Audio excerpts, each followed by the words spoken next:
Chaps, do builders and engineers hate each other? No.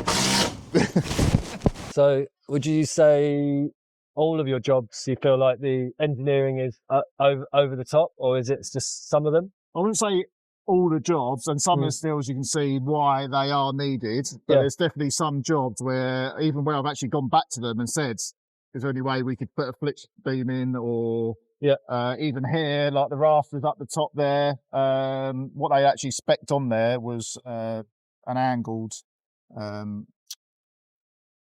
joist hanger, and when I looked at it, they're like 14 quid each rather than like 50p each or something like that. And I said, is there any way we can just either notch it or to get around that? Because the difference in price was like £700 just on joist hangers.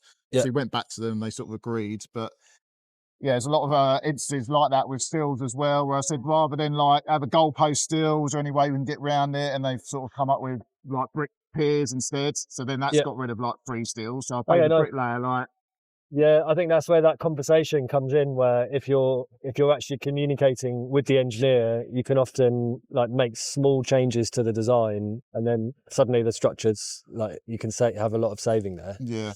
But I think often this really comes down to each job is different. So if you have a project with huge openings, then of course the steels are going to be bigger. And I think maybe this is a little bit of part of what's going on with some of these projects, where people are wanting more and more open space, and that's obviously creating larger steels as a result.